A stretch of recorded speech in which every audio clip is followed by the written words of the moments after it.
Welcome to Gulper everybody. I'm Ben here with John and special guest Babak returning. Hey guys. Hey. Oppenheimer. Okay, so everyone, is going to be a spoiler heavy review because it's been out through the weekend. If you're clicking on this, you've probably seen it. Initial thoughts, guys. John. Loved it. So happy to see Christopher Nolan working at the top of his game. I've loved all of his movies to some degree. He's got some that are problematic in the second half of his career here, but this one is in like his top 4 or 5 movies. I freaking loved every bit of this movie. So happy to be able to see something that is this satisfying. I let you know that, Ben, when we left, that it's been a long time since I felt this satisfied coming out of movies here.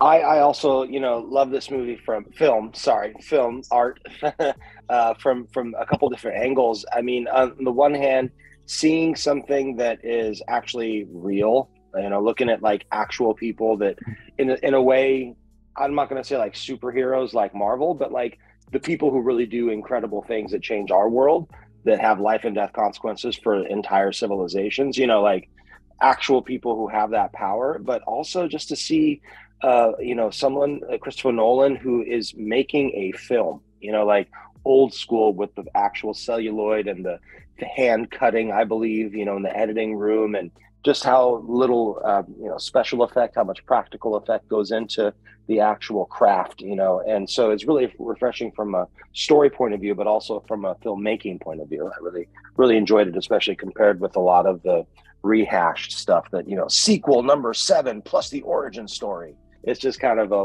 standalone work of art, which was really refreshing to see. Yeah, I agree with you guys. This is my favorite movie of the year so far. It's up there in one of my favorite Nolan films. I mean, obviously time tells how far that goes in the rankings of things. But I read a little Twitter snippet with someone who said Oppenheimer has the emotional depth of IKEA instructions. And I think we were watching a different movie than that person, because yeah, I felt a lot watching this movie. Not only was I more fascinated than I thought I was going to be by the science of things, which I know nothing about. And even watching the movie, I think I told this to John right after we saw it. I'm like, it's one of those things where you don't know what anyone's talking about, but within the 3 hours, you kind of get a little bit more grasp on like what's happening, because it's giving you that kind of lesson, like everyone's got their jargon and everyone's really smart, but they do kind of, especially in the second act when it's really about the science and the project. Obviously, I'm not going to say, oh, I learned how to make an atomic bomb from this movie, but I definitely, you start to feel a little bit more like you understand what people are talking about here and there, and the consequences of things and the calculations and things. And I found that stuff fascinating, but I also felt Cillian Murphy, Oppenheimer as a character, was very complex and interesting and had lots of mannerisms, and I thought he had a lot of emotional depth. I thought the whole movie, the third act, was very emotional on the level of what did I just do? A lot of people do see his films as kind of cold and clinical and detached emotionally. And I think people are trained to say that. I mean, I even myself still feel that I get some of that out of Oppenheimer. But I've come to love that, that aspect is something I almost expect from Nolan, and it doesn't keep me from enjoying his films. The ones where the emotion comes through a little bit more, whether it's Inception or The Prestige to some degree, this one was on the level of those, where it still is a lot of the emotion does come through. I agree with you. That second half has a lot of emotional stuff. But I could also see someone still feeling like this movie has his cold and clinical approach to it. But I wouldn't say, oh, it's as cold as reading an IKEA instruction booklet. No, that's taken a little too far, and just preaching what people have been told to say about Nolan's film style. Well, I think it's the character himself. Like he was just kind of a closed off dude, at least in a lot of scenes that they show, like the kind of person he wasn't hard on his sleeve type of person. No, I think that it's a it is emotional, but I think it's a psychological portrait, because you're literally getting into the mind, into the perception of someone who, like you said, in real life on the outside was, very just a clenched jawed, quiet type of person, but from a young age, was a child, had a lot of emotional turmoil. And that's why, what I love about this movie is it doesn't, just kind of tells you clues and stuff, so like they show that, Oppenheimer has knowledge of psychoanalysis like Freud and Jung and stuff like that. Well, that's because he was dealing with psychology himself because he needed, psychological help as a young person, and that went through his life. He's not someone that went crazy or was broken by the bomb. He was a fragile, psychological, emotional person who then created the bomb and had to deal with the consequences of it. And so I really love how this movie, especially towards the end, where Oppenheimer is being grilled in that closed door by Jason Clarke's character Roger Robb, and he's just like interrogating him and shouting at him and in his face, and you've got like the love interest, they're naked and he's like being ridden very sexually, and yet then they just pan back to it and it's like, no, actually everyone's just speaking very calmly, is just so amplified from his own perspective, but on the outside, very quiet, very solid kind of appearance. So I thought this was a very psychological drama and showing that inner turmoil of someone who was very straight-laced on the outside. But I mean, that's why he knew Sanskrit. His famous quote from the Bhagavad Gita, "I have become death, the destroyer of worlds," that was because when he was younger, he was just trying to psychoanalyze himself and help himself with religious texts and literary texts. And he had a very big literary life as well, not just a scientific life. He brought in poets and other people in to work on the Manhattan Project because he thought that the nerds needed some culture, to try to keep them grounded or whatever. So yeah, this was a very psychological thriller, and I really love getting inside the head and the emotions of Oppenheimer. Yeah, those 3 years specifically on the project at the base, like that stuff is so meaty, and just from listening to you, Babak, you clearly know a lot more about it than just what was shown in the movie. And a lot of that stuff would have been really interesting to see him bringing in all these people to keep the nerds at bay and keep them happy and stuff. Yeah, you don't have, I mean, even though you have 3 hours, he's trying to tell 3 kind of different sections of Oppenheimer's life, sort of. So like you only have a certain amount of time on the project, but that was the most fascinating stuff for me, for sure. Ben, I think he ran out of people in Hollywood to cast to fill the role of the poets and the playwrights and whatnot. He just ran out of actors, is what it was. That's probably what it was. Bruce Campbell's just a phone call away. Let's talk about some of the acting. I mean, Cillian Murphy, I'm so glad he's getting his moment in the sun. I'm not saying he wasn't already a famous actor, but he's always been such a good character actor, and it's great to see him being talked about so highly. He's fucking great in this movie. I really hope that as you said, Ben, he's a star to us, especially any cinephile knows how great of an actor he is. But my worry is at the end of the year, if there's some bigger names that are in the running for Oscars, that he might get pushed aside, which would be a total shame. I think he could easily win an Oscar. If it's more of a scenery chewing role, I could see him get kind of thrown to the side because it's not necessarily flashy. I'm right there with you, Ben. It's not a flashy role, but I felt that it was, especially for Cillian. Like, I was just mesmerized with what he was doing with his face, how he just had so many subtle moments throughout the movie. To Babak's point, to convey the psychological nature of this film and of his mindset. Nolan does some great things in the film as well to help bring, the inner workings of his mind to us as a viewer. But there was so much that Cillian did just with his face and his expressions to convey so much of that too.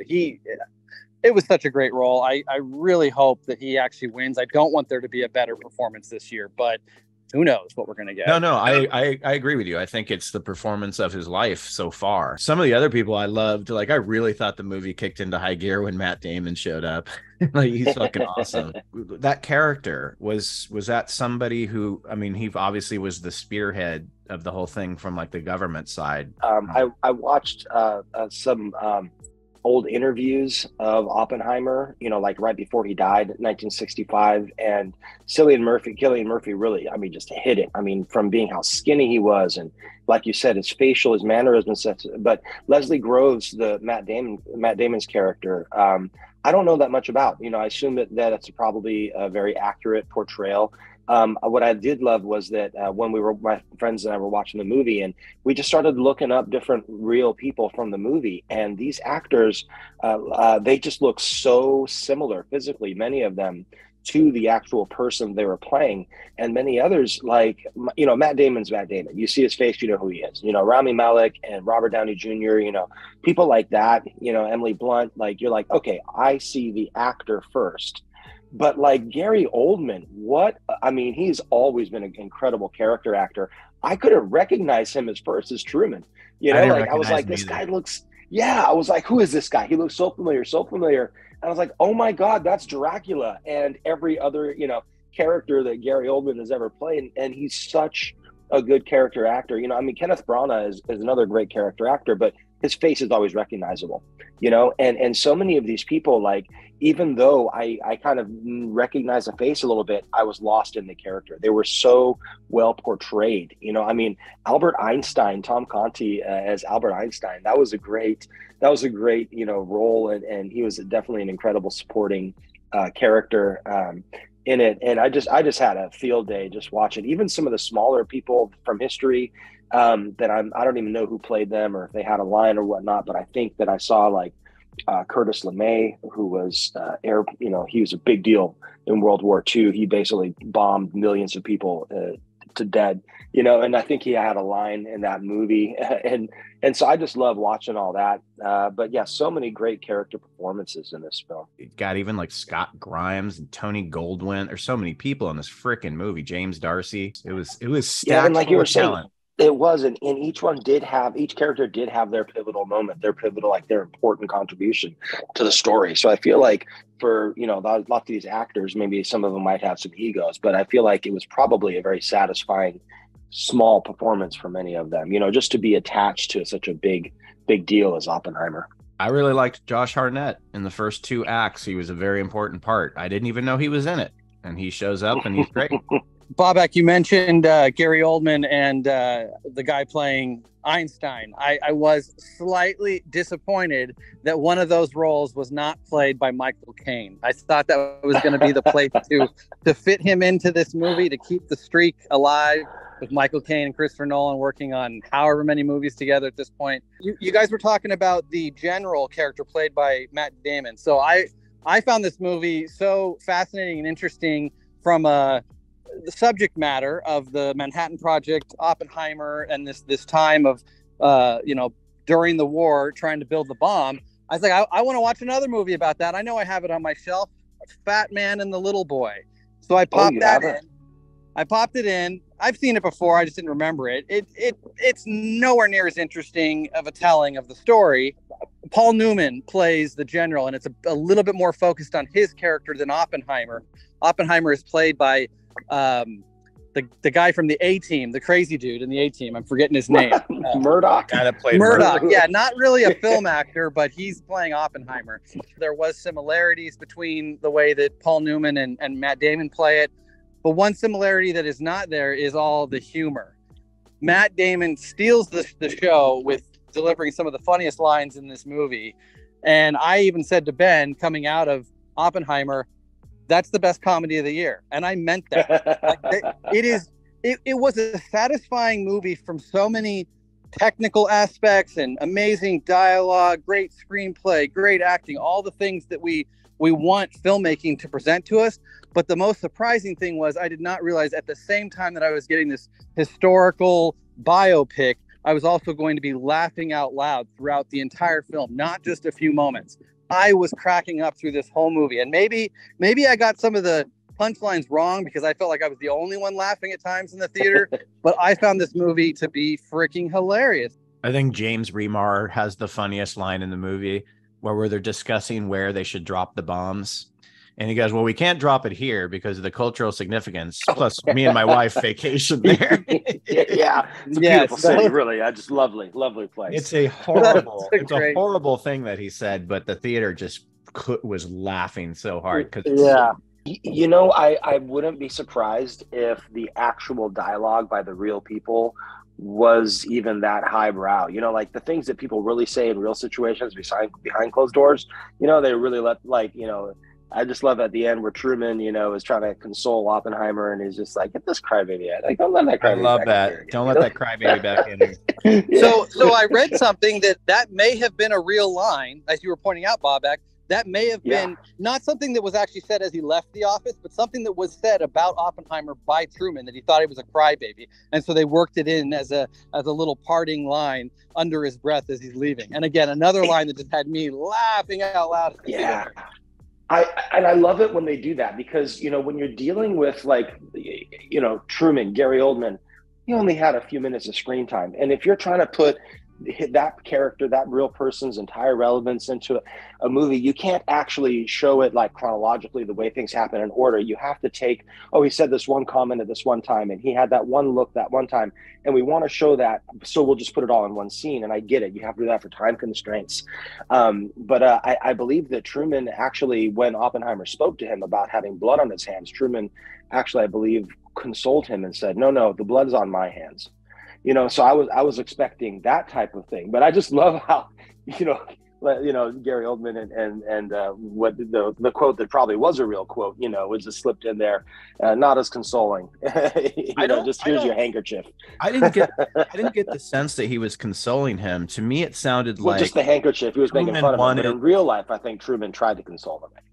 Oh, okay. Because the movie, Truman is trying to take full credit. He wants the credit for that bomb. He wants the credit. Yeah. Yeah. And it's kind of an interesting look he gives Oppenheimer, where he's like, don't worry, no one gives a fuck about who made the bomb because I dropped the sucker, So, yeah. And I thought that was really sinister. I mean, I don't know if that's exactly how it played out, but something Babak said, I wanted to bring this up because Babak, I don't know if you know this, and it might change the perspective of the movie for you. Because I just told John the other day, I was reading an interview with Christopher Nolan, and he had said, and paraphrasing, but he had said that the black and white scenes in the movie are all depicting things that are factually accurate, that can be proven actually happened.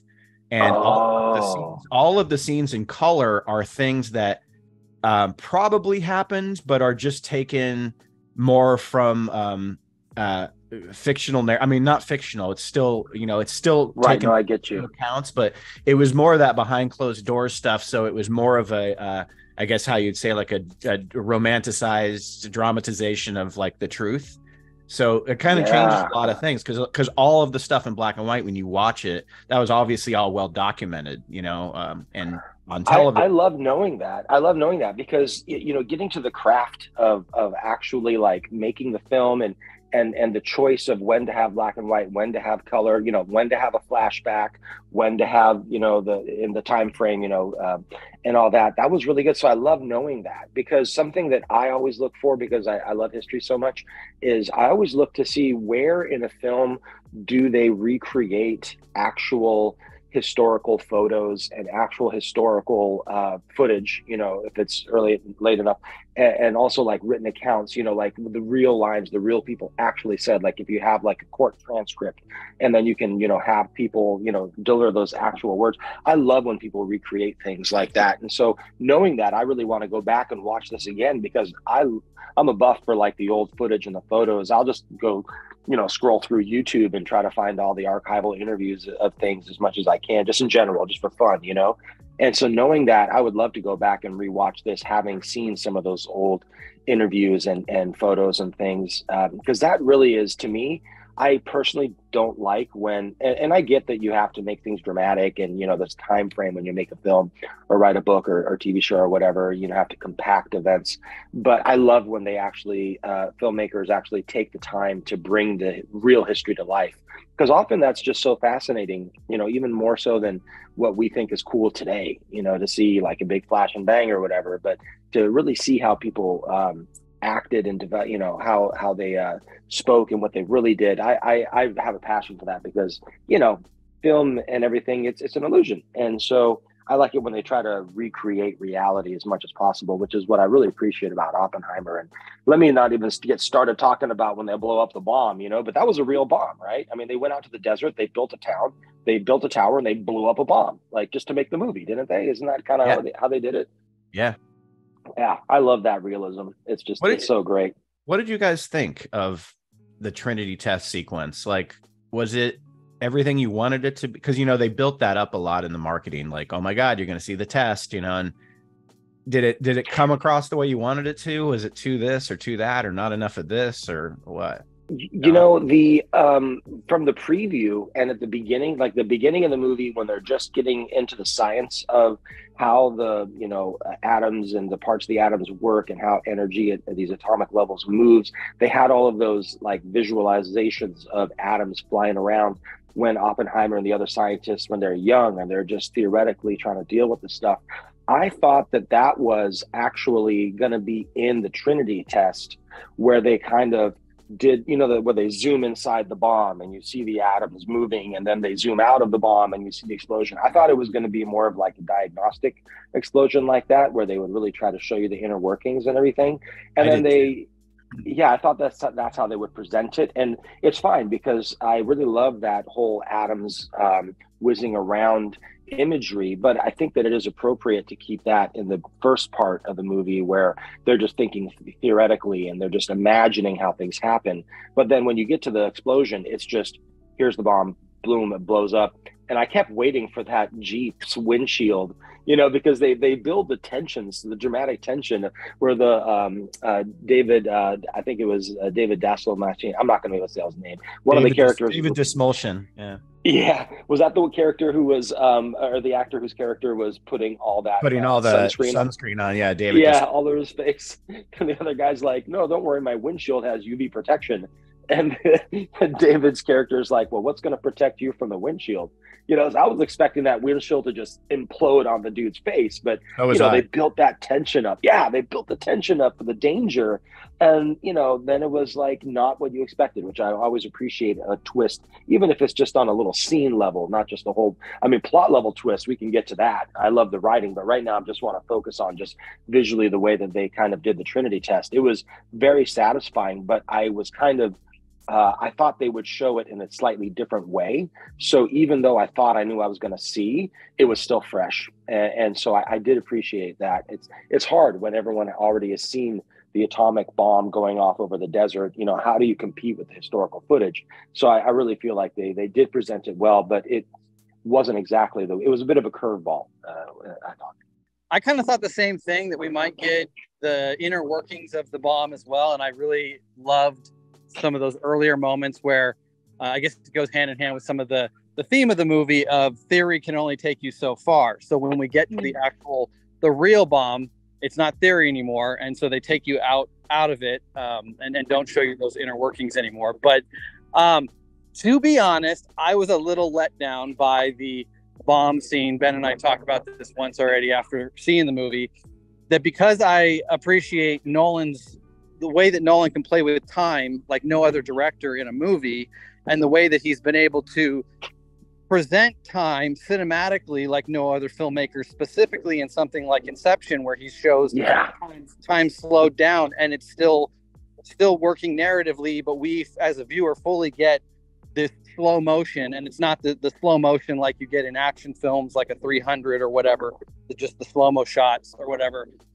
He does it in a very artistic way. I felt like the bombing scene could have been more artistic, and I think all that time spent showing people's reactions leading up to when the sound wave finally crashes down on everybody could have felt, and I think your idea of maybe showing inside the bomb and showing the atoms reacting to each other in that moment would have been a way to tell us how time is moving. Like, this is happening in the amount of time it takes for atoms to react to each other, so that helps sell how these reaction shots of the people are happening in fractions of a second, versus what really felt like 4 minutes of real time going by before the sound wave hit, which felt weird. I don't know the science behind it, if it really did take minutes for that to hit them, but it feels like it would still take, no matter how far away they were from it, it still feels like it would have taken seconds for the sound wave to hit them.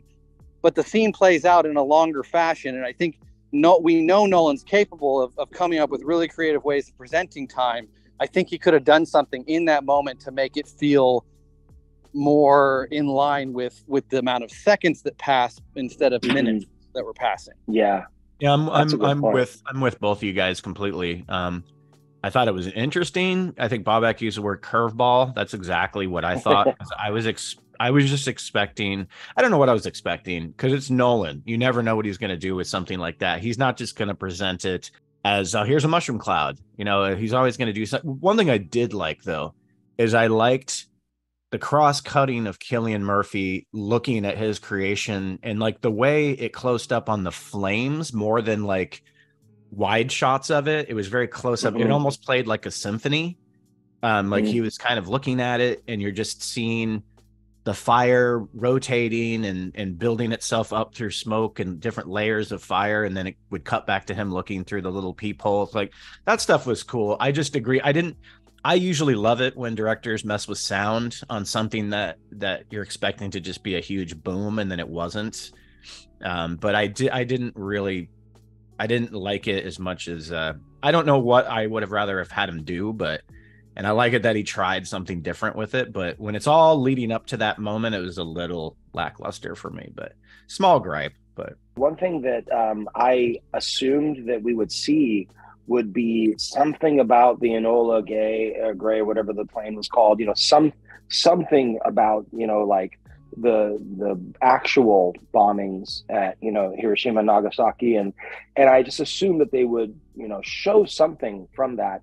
And I understand that, Oppenheimer wasn't there. This is about Oppenheimer, but I really like how they sort of incorporated psychologically when he's giving his victory speech to the team at the end, and he just starts seeing the ashes of people and just the family, huddling and crying in the corner and all that stuff. I'm sure a lot of it was just psychological, but that's really the only place where we really see the effects of the bombs on real people. And it's in his head, like he wasn't really there. But I was just assuming that we'd see a little bit more of the fighting side of World War II, which I get that this is, even though a 3-hour long film, it's very self-contained as a story, just focuses really one character, although it's everyone around him. But that was one other thing about the bombing that I thought we would kind of get a bit more of, the real bombing. But I think that it was satisfying. Those types of things make Oppenheimer like a quiet film to me. Like it's not that action. It really is psychological. It is really kind of dialogue driven and, just acting. I love when you can see the dialogue on the actor's face.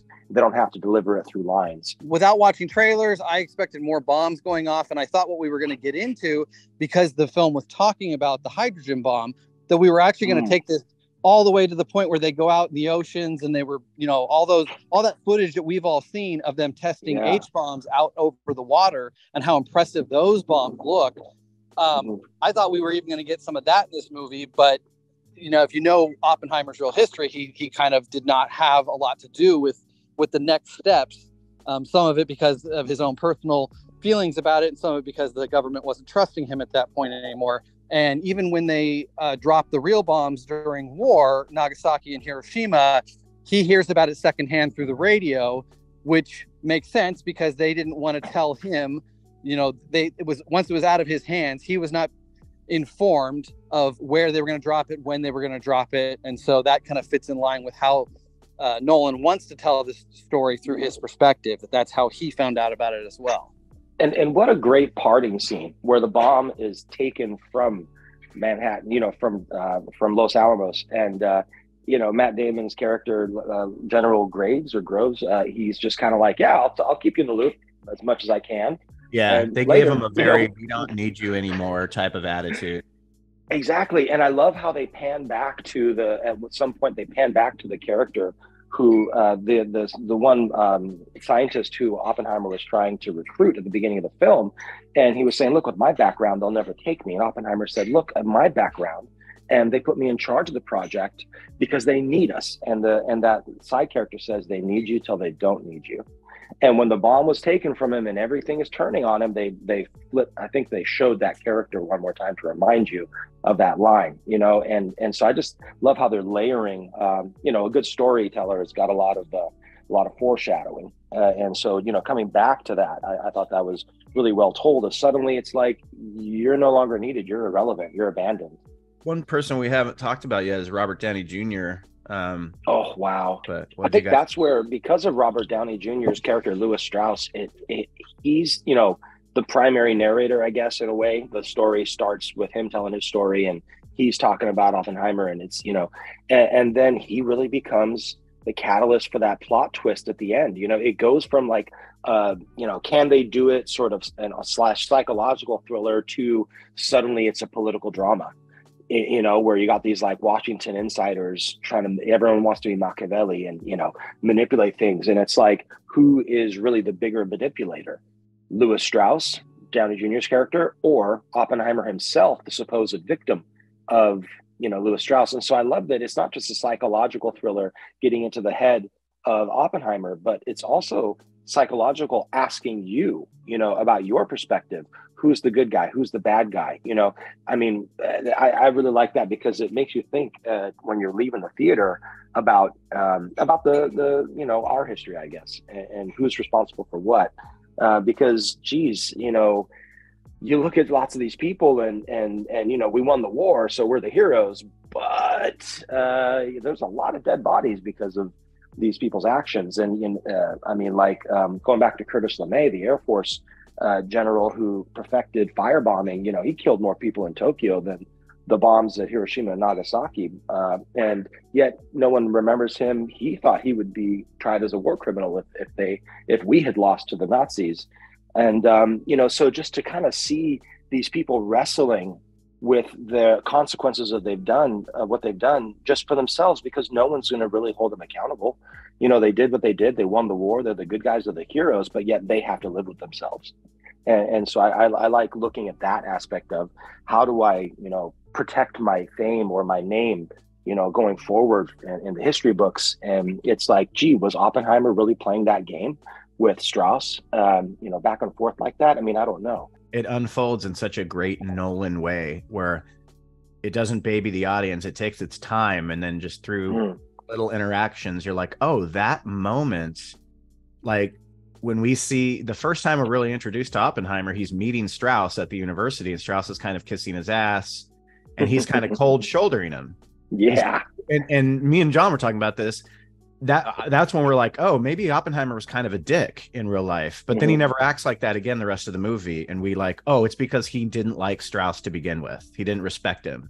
So he treated him in a very cold shoulder, like, maybe I'll come and work at your university, maybe, And I think, and it's like, was he playing that game with Strauss at that point?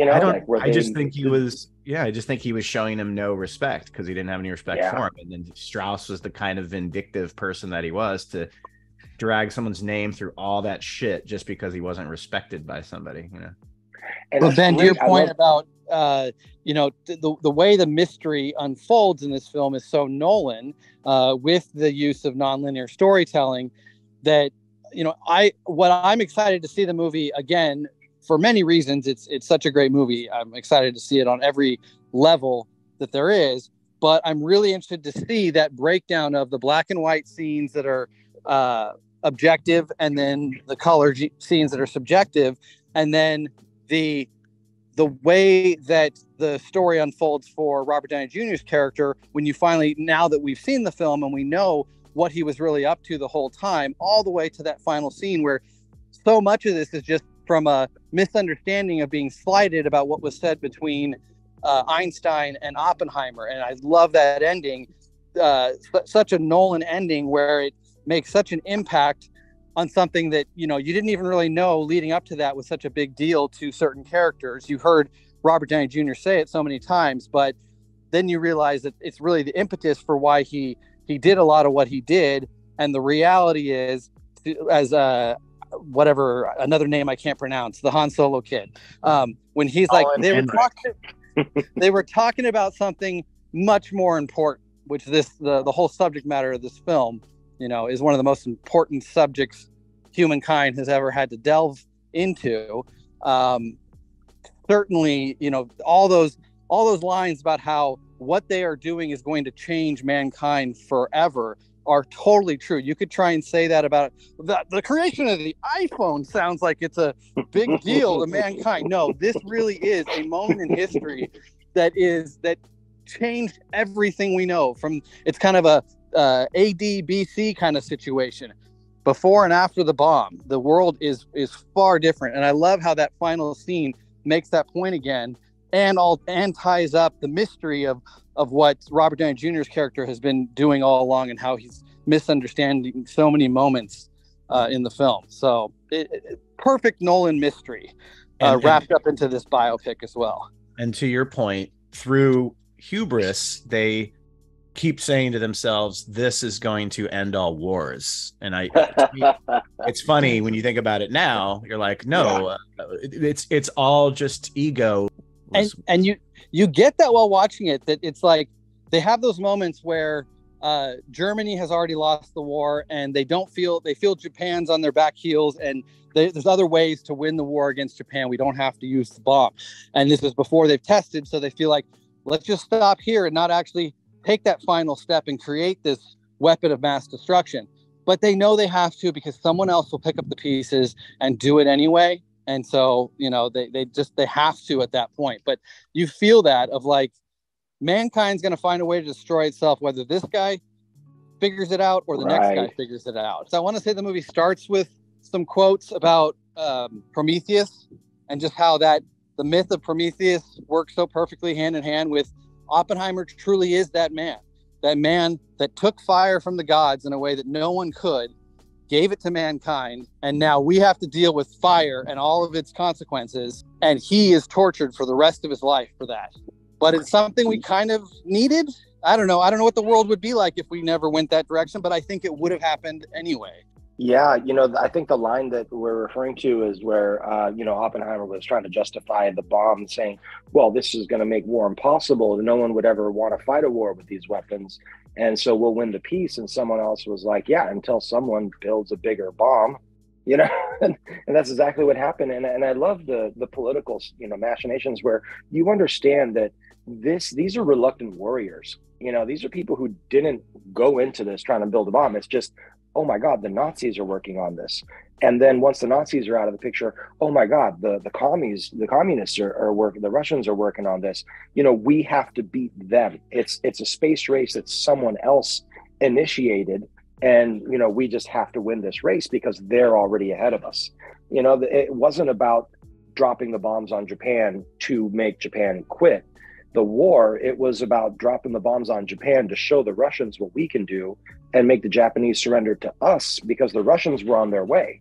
The reason why I love that is especially like the last scene where Oppenheimer, the whole idea of setting off a chain reaction in the atmosphere and burning the atmosphere and burning off everything off the surface of the planet, something that could actually still happen.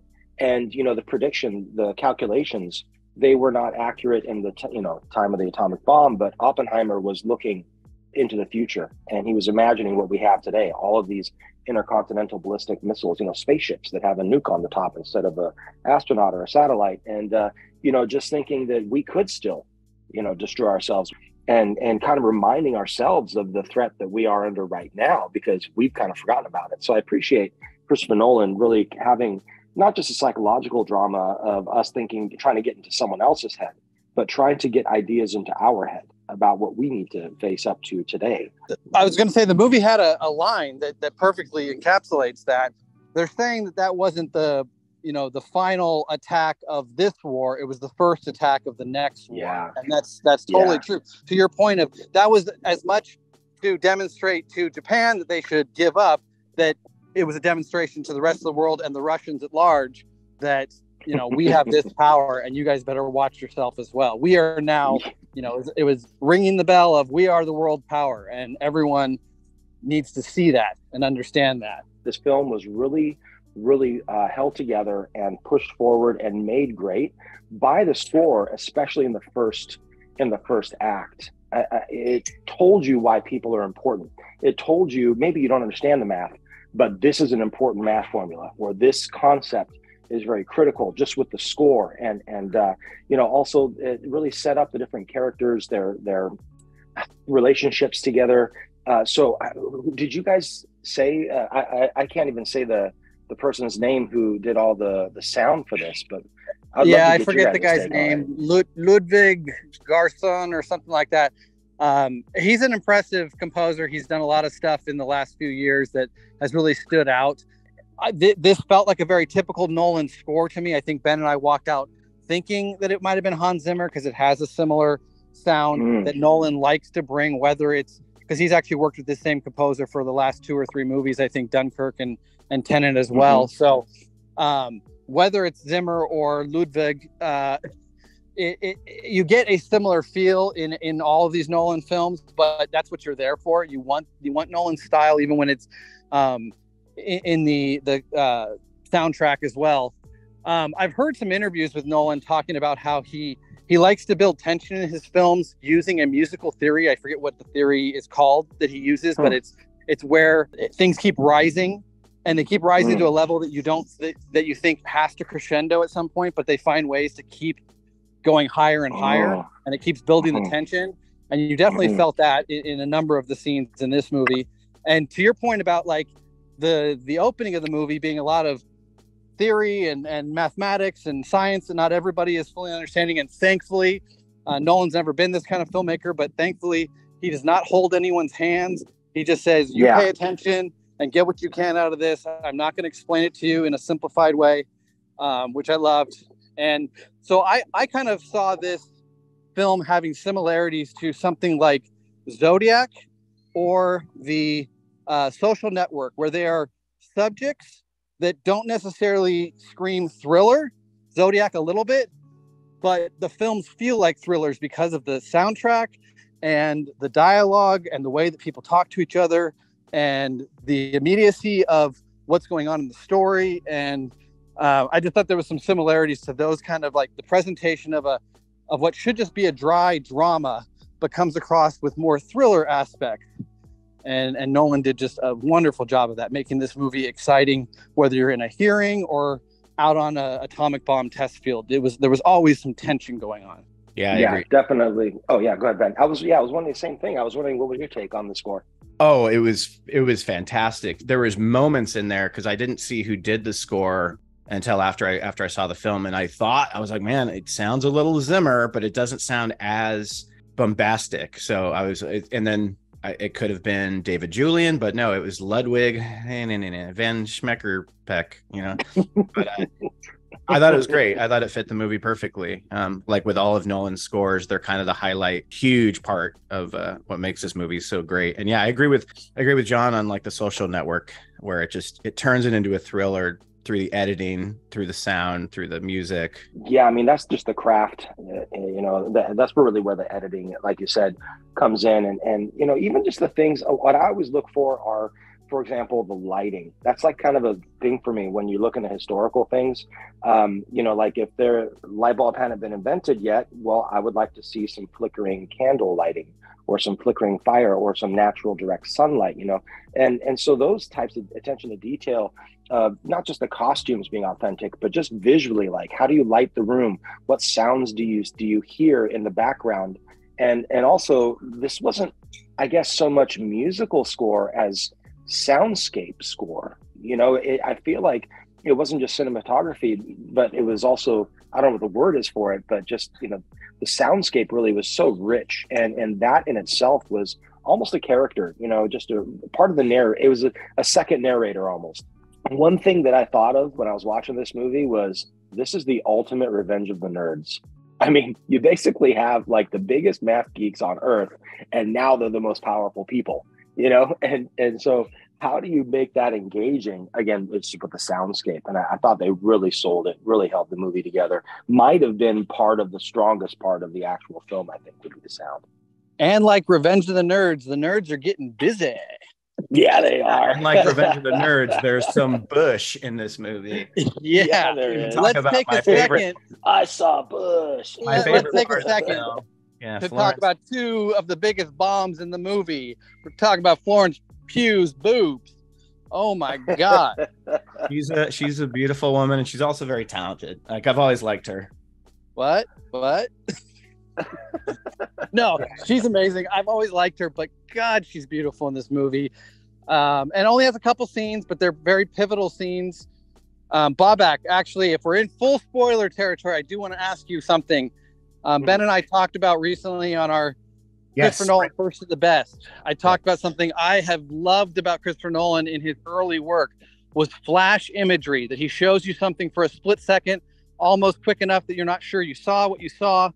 And I feel like he does that in this movie a number of times. And one specific moment that Ben and I had to both confer, did we really see what we saw, was when Florence Pugh is committing suicide. There was 1 second image of a black gloved hand on the back of her head in the bathtub. I saw that. Surrounding her. Okay, good. I was wondering about that. Yeah, no, I was wondering because they just throw in, because when you're trying to be historically accurate, if you don't have the evidence, you can't really say it happened, you know. Yet when there is suspicion, you know, like I love where Matt Damon's character, General Groves, when the scientist is pissed off at him and he's like, I quit, I'm out of here, you know. And Oppenheimer is like, well, you're just going to let him leave? This is a security threat. And General Groves is like, no, we'll just have him killed. Haha, just kidding, fooled you. No, I laughed out loud. That was hilarious. Yeah. You know, but it's like, were you kidding? You know, like, and with the gloved hand on the head there, the suicide note that trailed off and didn't have the signature, and they just throw in enough of that probably historically accurate doubt, you know, clues of shady things that maybe was there.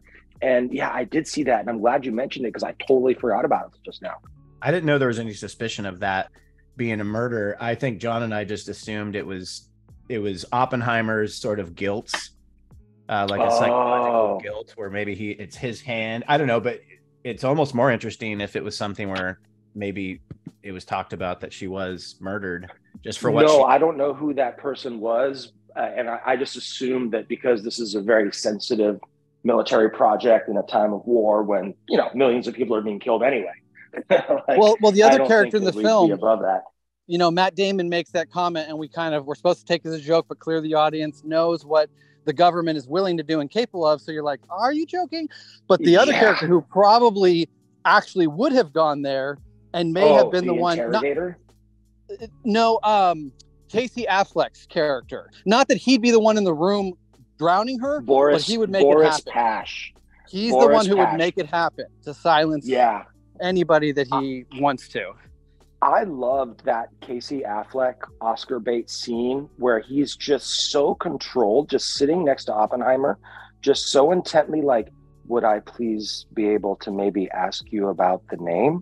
And because of Matt Damon's character, General Groves' narration, you know, explanation, like, no, you should never be in the same room as him. You know, he will kill you with his own hands right now. Like, he's being withheld, restrained from just absolutely torturing you and dumping your body in the ocean. And then when you watch them just sitting there calmly speaking to each other, man, that was one of the most tense scenes in the whole movie, where, you know, Boris Pash is just sort of like leaning in and like, well, who would want to do that? Well, I do think this movie could have been a bigger box office success if Oppenheimer had worn a pink hat, or if they'd spent more time talking about fusion and more time talking about fuchsia. That might have built up its box office a bit this weekend. But it's funny. It's one of those rare movies that's doing way better than initial projections. Initial projections had it at 50 million for the 3-day. It's going to make 80, which is fucking huge for an R-rated 3-hour movie. Is Barbie also making more than projected? Barbie is making over $150 fucking million in a weekend. I don't understand it. I'm kind of happy because this has been a really strange summer. So I'm happy to see the box office making money this weekend, even if Barbie will be something I will never see, but you know. Now, is that because this could have been a disastrous opening for two big blockbuster, you know, two big movies coming out head to head. You know, one could have cannibalized the other's sales receipts, but it seems like, I don't know if it's social media or if it's like engineered by the film companies, but you know, the whole Barbenheimer weekend, where it's not like it's either or, it's almost kind of like you're supposed to see both. It was brilliant social media marketing. It was brilliant. Like there's videos made of like women who have made dresses that on one side it looks like a 1940s dress, and then you turn it inside out to Barbie dress. It's like the marketing for these two movies has a lot to do with its box office for sure.